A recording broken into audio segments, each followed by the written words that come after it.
যশোরের অভয়নগর থেকে ফরিদপুরে পাঠানোর নামে আত্মসাৎকৃত ৩,০১৫ বস্তা সরকারি ইউরিয়া সার উদ্ধার করেছে পুলিশ। এই ঘটনায় জড়িত ৩ জনকে গ্রেপ্তার করা হয়েছে।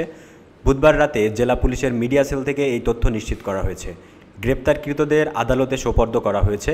উদ্ধারকৃত ইউরিয়া সারের মূল্য ৪২,২১,০০০ টাকা বলে জেলা কৃষি বিভাগ সূত্রে জানা গেছে। গ্রেপ্তারকৃতরা হলো যশোর সদরের চাউলিয়া বিশ্বাসপাড়া এলাকার নূর ইসলাম মোল্লার ছেলে মিলন হোসেন, অভয়নগর উপজেলার নোয়াপাড়ার কেরামত আলীর ছেলে আবু বক্কর ও বাঘারপাড়া উপজেলার নারিকেলবাড়িয়া গ্রামের অনাথ কুমার সাহার ছেলে উজ্জ্বল কুমার সাহা।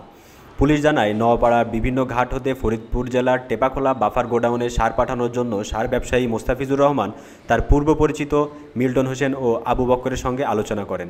তারা তাকে আশ্বস্ত করেন তাদের বিশ্বস্ত ট্রাক দিয়ে সার যথাস্থানে পৌঁছে দিবে। তাদের কথায় বিশ্বাস করে মোস্তাফিজুর রহমান তাদের মাধ্যমে সার পাঠানোর ইচ্ছা প্রকাশ করেন। যথারীতি গত ৩ ফেব্রুয়ারি থেকে ১৭ ফেব্রুয়ারির মধ্যে ৪৮টি ট্রাকে করে বিভিন্ন সময়ে ৩১,৩৬০ বস্তা সরকারি ইউরিয়া সার লোড দিয়ে ফরিদপুর টেপাখোলার উদ্দেশ্যে নিয়ে যায়। কিন্তু পরবর্তীতে মোস্তাফিজুর টেপাখোলার বাফার গোডাউনের সঙ্গে যোগাযোগ করলে তারা তাকে জানায় ৪৮টি ট্রাকের মধ্যে ৩৩টি ট্রাক এসেছে, বাকি ১৫টি ট্রাকে ৭,১৪০ বস্তা সার পৌঁছায়নি। তখন মোস্তাফিজুর রহমান আসামিদের নিকট বাকি ট্রাকগুলো না পৌঁছানোর কারণ জানতে চাইলে তারা বিভিন্ন সময় বিভিন্ন কথা বলতে থাকেন। তখন মোস্তাফিজুর রহমান তাদের নামে একটি এজাহার দায়ের করলে থানায় একটি মামলা রুজু হয়।